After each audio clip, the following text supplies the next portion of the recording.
এই নামাজ না পড়লে কি কি শাস্তি হয় দুনিয়াতেই পাওয়া যায়, সেই বিষয়গুলো যদি আমরা মনোযোগ দিয়ে শুনতে পারি। হাদিসের মধ্যে আসছে 1 নাম্বার, বেনামাজি যারা নামাজ পড়ে না, আল্লাহ তাআলা তাদের এই হায়াতের জিন্দিগি থেকে আমার আল্লাহ বরকত ছিনাইয়া নেবেন। কি করে নেবেন? সবাই বলেন, বরকত ছিনাইয়া নেবেন। আপনার 40, 50, 60, 70, 100 বছর আপনি যতই হায়াত পান, এই হায়াতের জিন্দিগি থেকে আমার আল্লাহ বরকত, সবাই বলেন না কেন, বরকত উঠায়া নেবেন, ছিনাইয়া নেবেন। আপনার কাছে যত সম্পদ আছে, এই সম্পদ যদি ছিনতাইকারীরা ছিনাইয়া নেয়, তাহলে কি আপনার কাছে আর কোনো সম্বল থাকবে? থাকলো না।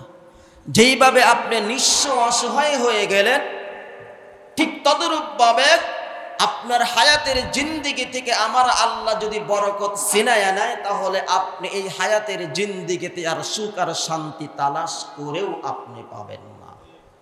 কথা বলেন ঠিক কি না? তাহলে দুনিয়াতে 5 ধরনের শাস্তি। 1 নাম্বার কি বললাম? হায়াতের জিন্দিগি থেকে বরকত ছিনাইয়া নিবে। সবাই বলেন, 1 নাম্বার কি? আপনার আমার যেই পরিমাণ হায়াত আল্লাহ দিয়েছেন, এই হায়াতের জিন্দিগি থেকে আল্লাহ কি ছিনাইয়া নিবেন? বরকত। 2 নাম্বার, বেনামাজি যারা নামাজ পড়ে না, আল্লাহ তাআলা তাদের চেহারা থেকে, নেককারদের চেহারায় যে নূর থাকে, আল্লাহ তাআলা এই নূর আল্লাহ ছিনাইয়া নিবে। যারা নেককার বান্দা, তাদের চেহারা আল্লাহ নূর দেয়। কি দেয়? নূর দেয়। কিন্তু যারা বেনামাজি, তাদের চেহারা থেকে আমার আল্লাহ এই নূর উঠায়া নিবেন, এই আলো উঠায়া নিবেন, এই জ্যোতি আমার আল্লাহ উঠায়া নিবেন। সেই জন্য আপনি যদি এই জ্যোতির মালিক হতে চান, তাহলে নামাজ আদায় করতে হবে। 3 নাম্বার,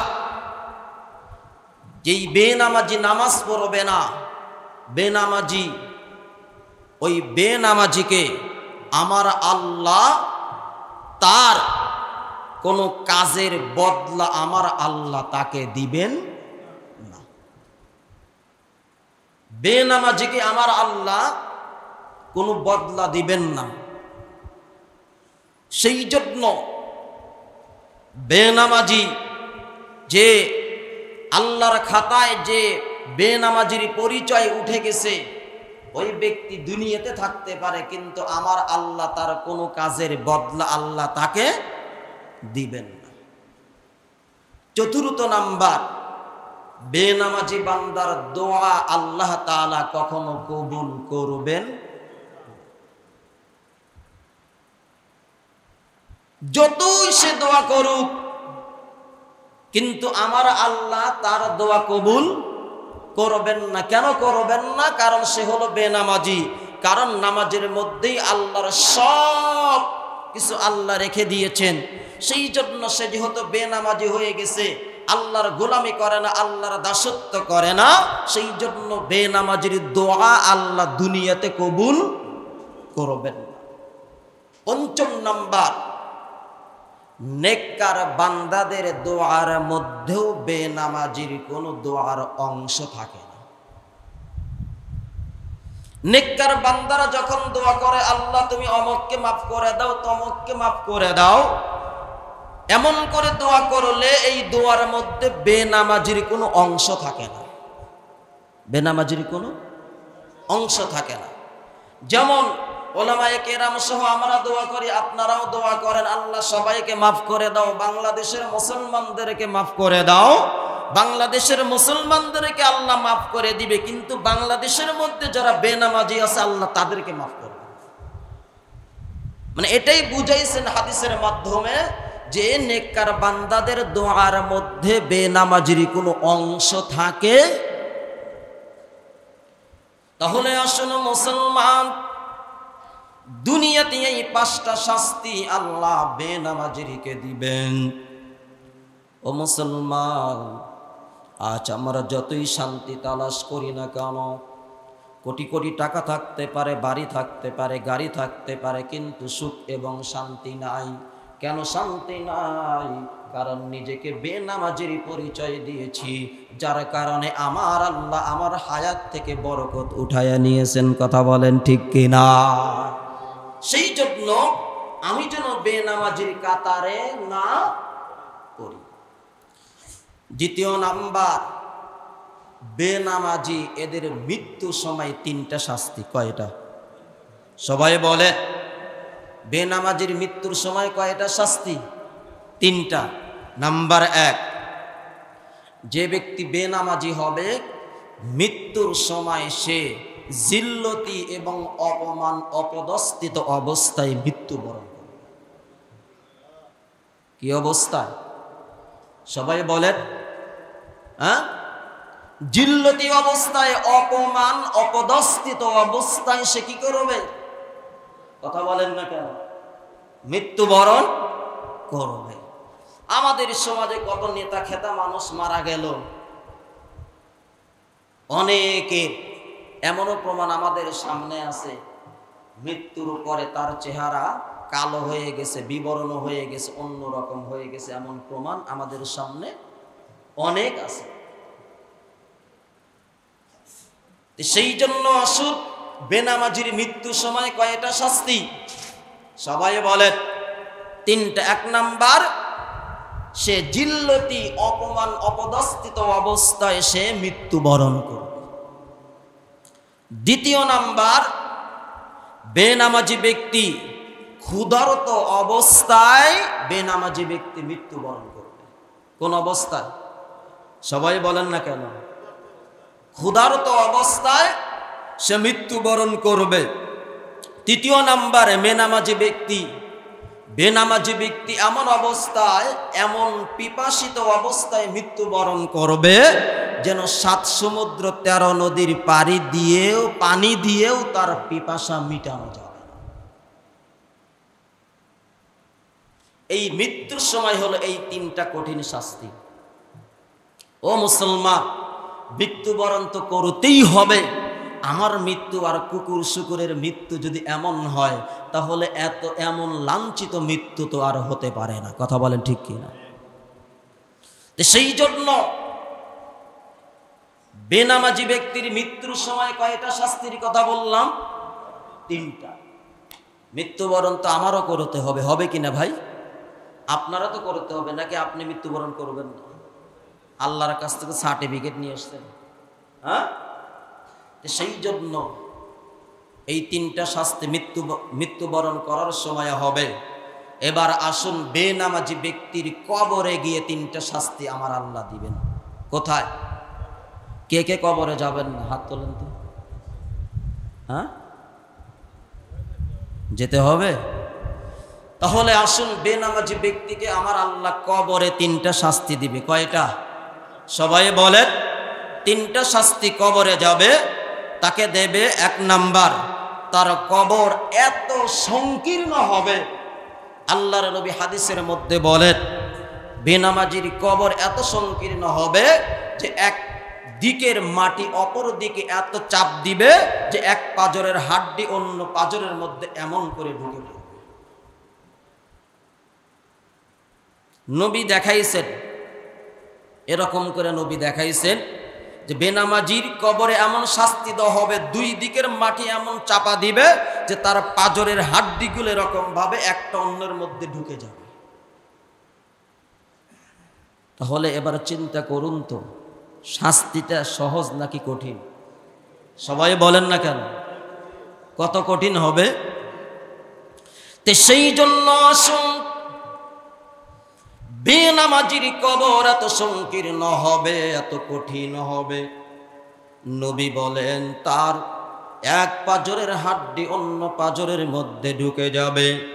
দ্বিতীয় নাম্বার, মুসলমান, বেনামাজির কবর এমন আযাব আমার আল্লাহ দিবেন নবী বলেন বেনামাজি ব্যক্তি কবরে রাখার পর তার আত্মীয় স্বজন এতটুকু দূরে চলে আসবে যেন তার ওই আত্মীয় স্বজনদের জুতো স্যান্ডেলের আওয়াজ তার কানে চলে যায়।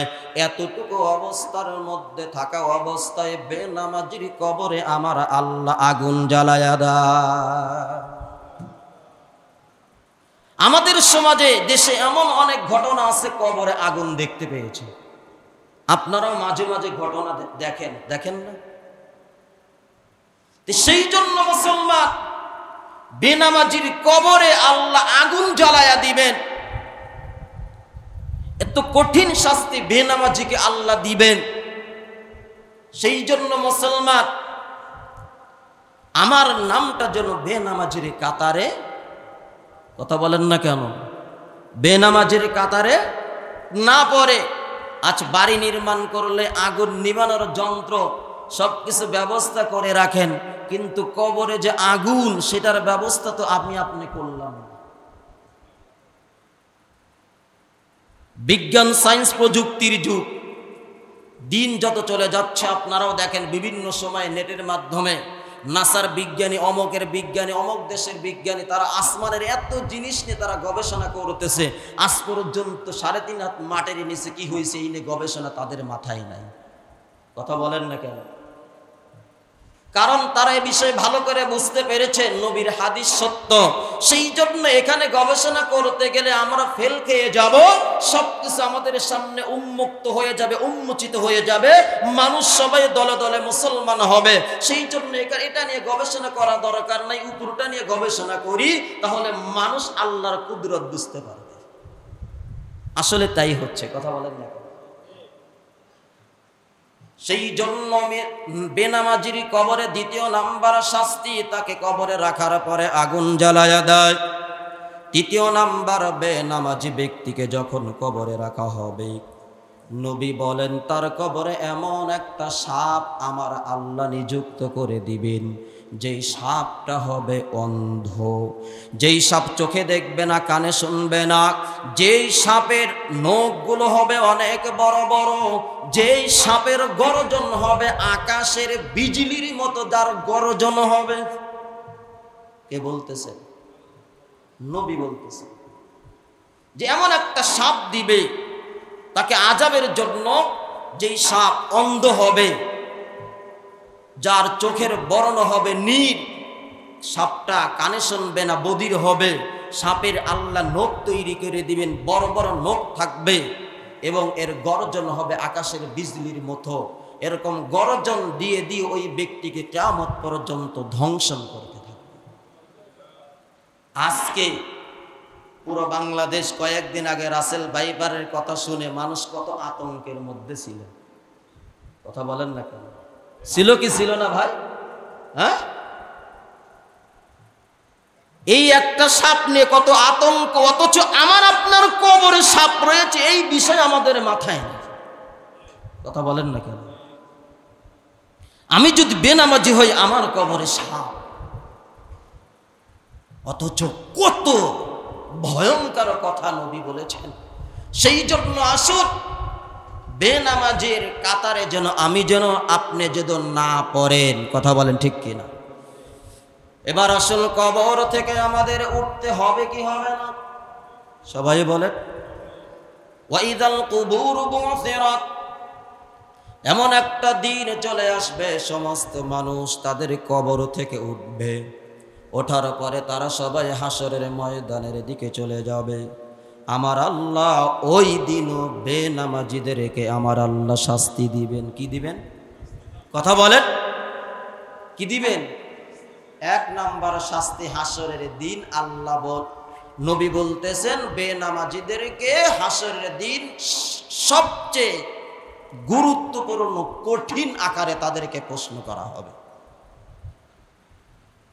দুনিয়ার লাইনে এই যে যারা আমাদের ছেলে মেয়েরা ইন্টার পরীক্ষা দিচ্ছে, যদি কোনোদিন আমার যদি এরকম আমি যে পড়ালেখা করেছি এর মধ্য থেকে যদি প্রশ্ন না আসে, এরপরে আমরা বলি আমার এবারের প্রশ্ন খুব কঠিন হয়েছে, প্রশ্নগুলো খুব কঠিন হয়েছে, বলে কি বলে না ছাত্ররা? কথা বলেন।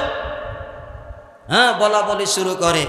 আল্লাহর নবী বলতেছেন বেনামাজিদেরকে আমার আল্লাহ হাসরের দিন কঠিন থেকে কঠিন প্রশ্ন করবে। ওই দিন যদি কঠিন প্রশ্ন আমাকে আপনি করে তাহলে আর বাঁচার কোনো সুযোগ আছে? কথা বলেন। তাহলে হাসরের দিন 1 নাম্বার তাকে কঠিন প্রশ্ন করবে, প্রশ্নটা অনেক কঠিন হয়ে যাবে। 2 নাম্বার আমার আল্লাহ ওই ব্যক্তির উপরে খুবই রাগান্বিত এবং গোচ্ছা হয়ে থাকবে। ওই ব্যক্তির উপরে আমার আল্লাহ এত রাগান্বিত অবস্থায় থাকবেন, ভয়ঙ্কর রাগান্বিত অবস্থায় থাকবেন বেনামাজির উপরে। কার উপরে? সবাই বলেন না কেন? বেনামাজির উপরে। যারা জোরে বলবো না, আমি ধারণা করব তারা বেনামাজির কাতারের দল। সেই জন্য মুসলমান হাসরের দিনে 2 নাম্বার আমার আল্লাহ ওই ব্যক্তির উপরে রাগান্বিত অবস্থায় থাকবেন। 2 নাম্বার হাসরের দিন আমার আল্লাহ বেনামাজিকে সরাসরি জাহান্নামে পাঠাইয়া দিবেন। কোথায়? খুব আরামের জায়গা, ফুলসজ্জা বাসর ঘর। হ্যাঁ, ফুলসজ্জা বাসর ঘর না? সেই জন্য হাসরের দিন বেনামাজিদের জন্য আমার আল্লাহ ফয়সালা করবেন, জাহান্নামে যাও, জাহান্নামে যাও। ও মুসলমান, 4 নাম্বার হাসরের দিন বেনামাজিদের কপালে আমার আল্লাহ 3টা সাইনবোর্ড লটকায়া দিবেন। কয়টা সাইনবোর্ড? 3টা। বেনামাজিদের কপালে চেহারার মধ্যে 3টা সাইনবোর্ড আমার আল্লাহ লটকায়া দিবেন। ওই সাইনবোর্ডের মধ্যে লেখা থাকবে 1 নাম্বার তুমি দুনিয়াতে আল্লাহর হক নষ্ট করেছো, আজকে আমার আল্লাহ তোমার হক নষ্ট করে তোমাকে জাহান্নামের ফয়সালা করে দিয়েছে। দুনিয়াতে তুমি কার হক নষ্ট করেছো? আল্লাহর হক নষ্ট করেছো। নামাজ এটা আল্লাহর বিধান, আল্লাহর হক দুনিয়াতে তুমি নষ্ট করেছো, বেনামাজি হয়েছো। সেই জন্য তোমার হক ছিল আজকে তোমাকে মাফ করে দেওয়া, কিন্তু দুনিয়াতে আল্লাহর হক নষ্ট করেছো, আজকে আল্লাহ তোমার হক নষ্ট করে তোমাকে জাহান্নামের ফয়সালা করে দিয়েছে। 2 নাম্বার ওই ব্যক্তির চেহারার মধ্যে সাইনবোর্ড লটকানো থাকবে, লেখা থাকবে ও আল্লাহর নাফরমান বান্দা, তুমি দুনিয়াতে আল্লাহর নাফরমানি করেছো, সেই জন্য আজকে আমার আল্লাহ তোমার উপরে রাগান্বিত হয়েছে। দুনিয়াতে তুমি আল্লাহর নাফরমানি করেছো, আল্লাহকে কষ্ট দিয়েছো, সেই জন্য আজকে আল্লাহ তোমার উপরে রাগ করে গোচ্ছা হয়ে আল্লাহ তোমার জন্য আজকে এই শাস্তির ব্যবস্থা করে দিয়েছে। 3 নাম্বার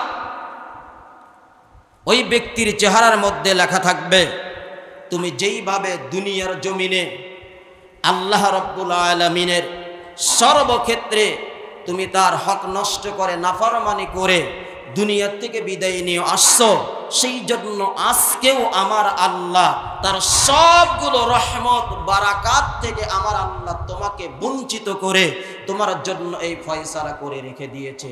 সেই জন্য মুসলমান, বেনামাজির এ পরিমাণ শাস্তির কথা নবী হাদিসের মধ্যে বলেছেন। আপনাদের হাতে ধরে পায়ে ধরে অনুনয়ে বিনিময়ে করে বলতেছি, আজকে যে বেনামাজির শাস্তির কথা আলোচনা করেছি, আল্লাহ তাআলা যেন আমাদের সবাইকে 5 ওয়াক্ত নামাজ সময় মতো আদায় করে বেনামাজিদের কাতার থেকে আমার আল্লাহ বের করে দেন। সবাই বলি আমিন। ওমা তৌফিকি ইল্লা বিল্লাহ। যারা সুন্নত পড়েন 4 রাকাত কাবলাল জুমা করে দেন।